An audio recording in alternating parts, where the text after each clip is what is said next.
Welcome back in. It's good to see you today. Hope you're doing well. We're talking about the Detroit Lions, their offense, specifically today, the weapons that they have on offense. That is the wide receivers, the tight ends, and then the running backs. We want to talk about today how good they were last year and what you can expect moving forward for 2020 for the Detroit Lions. One of the big questions you always want to ask when it comes to wide receivers and tight ends and running backs, if you're building a team and you're the general manager, you want to ask, have I given my offensive coordinator and my quarterback, have I given them enough options on offense? In other words, have I given them enough weapons and enough tools to choose from to spread the defense out? Have I given them enough options to make a defense honest, to keep a defense off balance? Those are always the questions. And yeah, you may have one guy, but do I have enough guys, okay? Because a defensive coordinator can usually, if you've only got one good guy on the offense, or maybe two, defensive coordinators can usually either shut down a guy or at least kind of sort of blanket a guy. So these days, it's very important to have quite a number of options all over the field. They do not have to be top grade elite options at every position, but you want to know, do I have guys on the team who are balanced? Do I have guys on the team who can catch the ball? Do I have guys on the team who can run the ball to some degree of effectiveness? If I don't have that, then today's modern defensive coordinators are going to figure out a way to stop my one guy or maybe my two guys who are any good at all. Detroit last year had a very good offense. Okay, when Matthew Stafford was in there, they didn't have top 5, top 8 kind of an offense, but when Matthew Stafford was in there last season for the first part of the year, they had an offense that could move the football up and down the field. They had an offense that could score a pretty good amount of points and get a pretty good number of first downs last year. And they were doing pretty well. They had a competitive team when Stafford was in there. The reason that you see the offensive suppressed numbers last season was not because they didn't have enough offensive weapons. We'll get to that in just a second, but because Stafford had the injury, of course, and that basically derailed any hopes of a good season last year. I want to start here with the running back position. Running back and tight end, in my opinion, are very similar for Detroit this year. When you look at their talent levels and their cap numbers, you look at running back, Detroit's done what a lot of NFL teams have done. They've not spent a lot of money on this. They've invested some draft picks. They've tried to address it over the past 2 or 3 seasons with draft picks, and they look like they had hit on Johnson in 2018. Kerryon Johnson had a tremendous rookie season, just looked like a breakout guy ready to take off, and then 2019 wasn't very much of a season at all for Johnson. So I think you still have a lot of questions here at running back if you're the Detroit Lions. You've not ignored the position. You've tried to invest draft picks in it with the Johnsons and with Scarborough. You have tried to address these positions, and you've not thrown a lot of money at it, so you don't have a lot of wasted cap space at it. So I like what they've got here. You just don't have a guy here that can threaten defenses much or keep them off balance.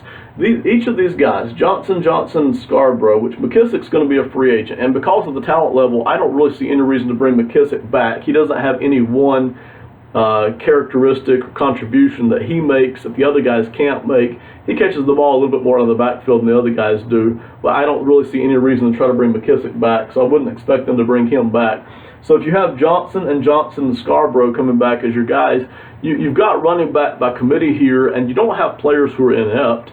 These guys can contribute, but you also don't have anybody here who can really threaten a defense.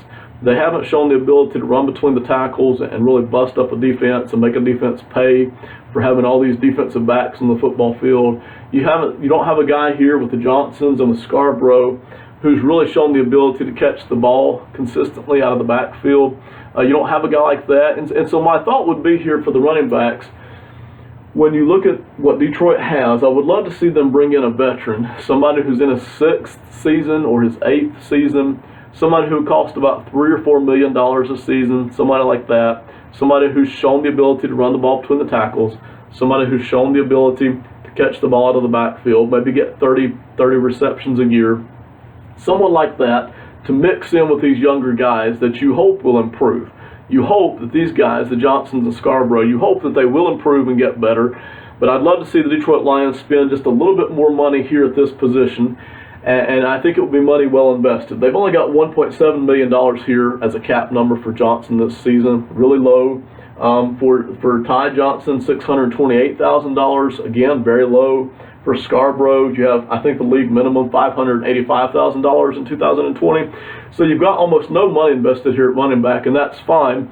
But I do think, and again, I'm not asking Detroit to put out $6 or $10 million at running back. I don't think that's good money.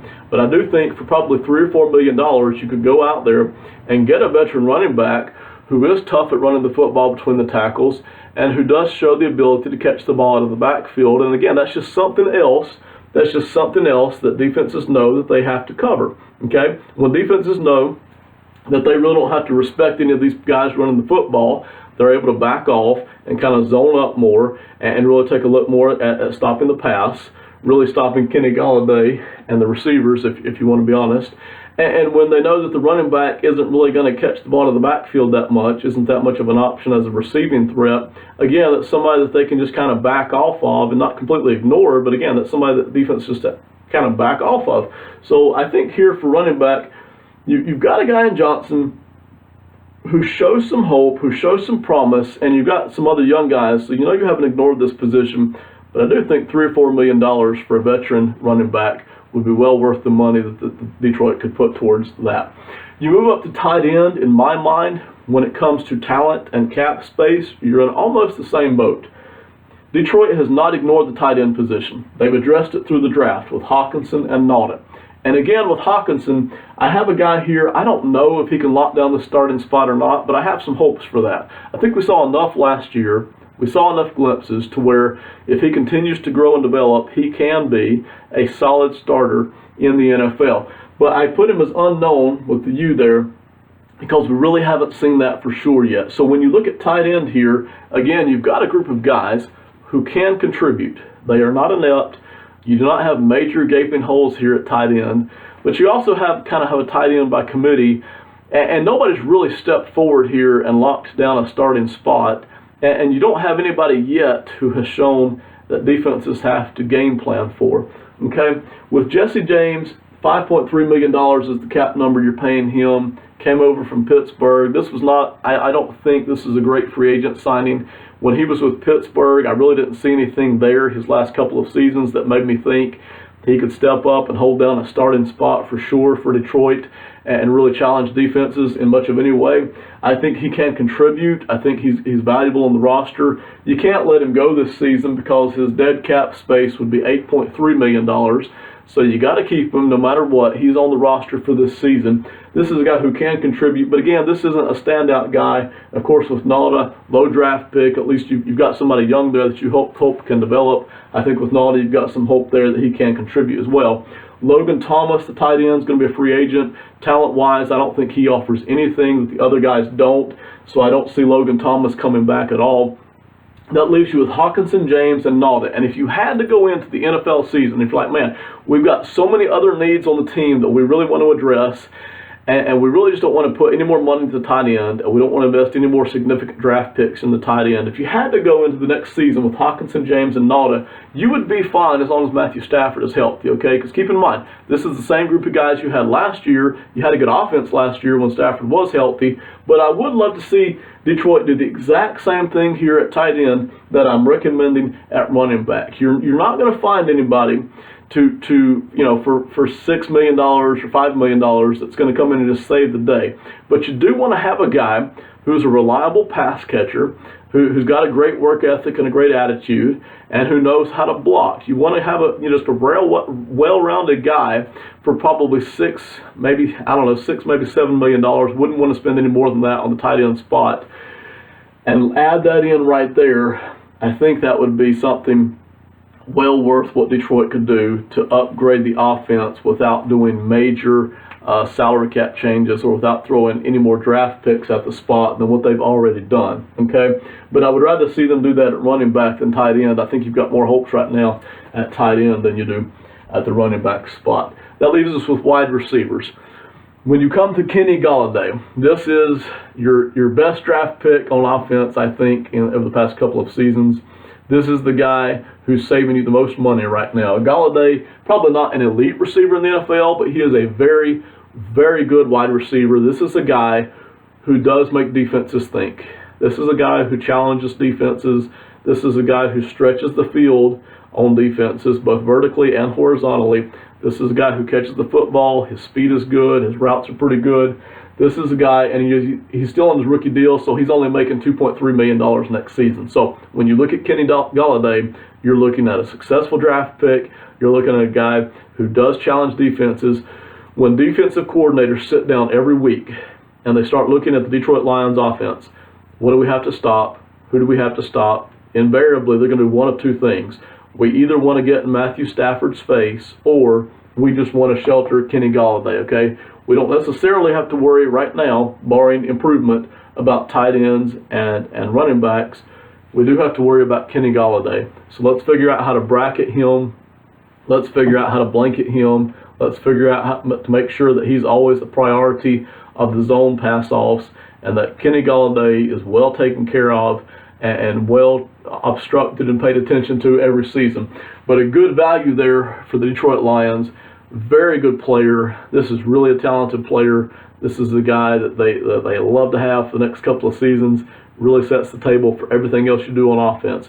And the more attention that defenses have to give to Golladay, and you would like to think he's going to get better over the next two seasons as well, the more attention they have to give to him, that starts to open up holes for these other players, okay? And Stafford's good enough quarterback to take advantage of those holes, even though you really don't have standout players here necessarily at these other spots. Jones is one of the more undervalued players in the NFL. I know he's making $9.2 million, so he's not completely undervalued. Been a very consistent wide receiver his whole career.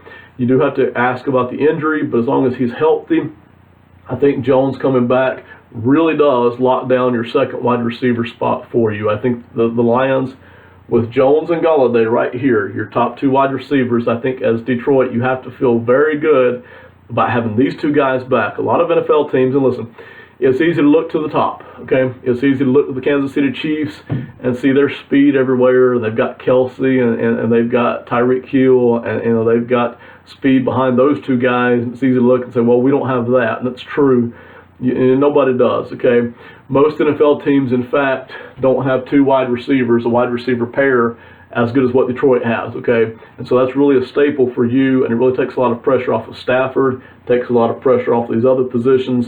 It's really something that the Detroit Lions can be proud of, that they've got Jones and Golladay heading into the next season, assuming they're both healthy, and Stafford is healthy. Just Stafford and Golladay and Jones alone give you reason to hope for another good offense next season, provided these guys are healthy. Behind that, Danny Amendola. He'll be a free agent. Really no need to bring Amendola back. If you want to bring him back for $4 million, $5 million for the next season or two, you could do that. I think Amendola brings a good work ethic, so I like that. I think that he's very consistent. He runs his routes good. He knows what he's doing. I think he's going to be healthy enough for another season or two. So I think it would be a good move for Detroit to bring him back. But if you're looking for a place to save cap money, you got $4.5 million invested in him last season. This is one place you could do it, all right? So if you're looking to shift some money around, if you want to spend a little bit of money on tight end, if you want to shift it over to linebacker on the defensive side of the football, you can do that. If you don't want to invest any more draft picks at guard and you don't want to re-sign those guards and you just want to bring back a veteran for a lower price, this is a place to do it right here. $4.5 million of cap space is already opened up here with Amendola. So you know that, man, if we don't bring back Amendola, we shouldn't be hurting too bad because, again, we've got Golladay and Jones up there as well. And Curse is not the player I don't think that Jones is anymore, but Curse is still a guy here who can lock down that third or fourth wide receiver spot. And you feel good about that, okay? And even if you start to say, well, age and injuries for Curse, he only made $1.3 million last year, and I think he'll want to get out to free agency and see what he can make. But you didn't have a lot of money invested there with Curse last year. If you can get him back for a low cap price again this year, I think you definitely do that. And I think it's just so low risk. You know, I would love to have Curse back on the team, and that would give me three guys who at least have the very solid potential of locking down a starting spot, okay? And that's important as a general manager. A lot of teams all the time are just looking, and a lot of fans and a lot of the media are just all the time looking at your top player, you know, your absolute game breakers and your all pros. And you got to have one or two of those if you're going to build a consistent team. But these other spots are just as important, okay? At the end of the day, it really matters just as much who your starting left guard is as who your starting left tackle is, okay? Because of the weaknesses it creates, because of the strength that it brings. All the starting spots and even some of those top 5 or 6 backup spots are important, because if you don't have them as the season starts to wear on, the injuries start to onset, that great left tackle that you were counting on or that great wide receiver you were counting on, if he's on the bench for the last 8 games of the season plus the playoffs, and you don't have a well-rounded roster, it really starts to show up, okay? So it's important who your 3rd and 4th wide receivers are. Detroit's got a good group here. If they wanted to bring Amendola back, if they want to bring Kearse back, and I really would like to see them bring Kearse back and maybe Amendola as well, but especially Kearse, you can do it for not a lot of money, okay? Matter of fact, $35 million, roughly $35 million, should bring back everybody on the board, okay? And don't forget, you had a good offense last year when Matthew Stafford was healthy. If you wanted to bring everybody back and spend money and draft picks over on the defensive side of the football, you could do that for $35 million, okay? And that's only 18% of your total cap. Keep in mind, the Kansas City Chiefs this year went all the way to the Super Bowl and won the thing with Sammy Watkins, who was probably only the 3rd best pass catcher this year behind Hill and Kelsey. He was making $20 million this season. Not a great free agent signing for them. Probably more money spent there than needed to be spent there. But keep in mind, there are teams who are spending as much as $20 million on a wide receiver, which is something I would not do. But keep in mind, some teams are. And here you have Detroit, who had a good offense last year, and they're spending $35 million on everybody. Okay, that's for all the wide receivers and all the tight ends and all the running backs. You know, your top four. And I think here your top 7, okay? So Detroit's got some pretty good value here, led by Kenny Golladay. They haven't spent a lot of money on tight ends and running backs, and that's fine. I think you can upgrade there, but you don't have to. And I think moving forward with Stafford and with the offensive coordinator they've got, I think that promises to be another pretty solid season. After that, Golladay, Jones, Amendola, with Lacy, Hall, and Duhart, you can bring them all back for about the league minimum. Verifications on some of that. But for about the league minimum for those 3 guys, you can bring them back and not have any real cap issues at all there. Not a lot of talent there for those other 3 guys, Lacy, Hall, and Duhart, but you can bring them back very cheaply. You can also let them go for nothing, and that's always a good position to be in if you're a general manager. Okay, I think we've covered everything there for the Detroit Lions. For the weapons, we'll cover some more free agents and maybe the draft here over the next few weeks, but that's what we're looking at today. Pretty good offense. Should be consistent next season, no matter what you decide to do here, whether you add a tight end or not, whether you add a running back or not, whether you bring these 2 free agent backs at wide receiver or not. Should be a pretty good offense next season from a weapons and tools standpoint. All right, thank you so much. We'll see you next time. Goodbye.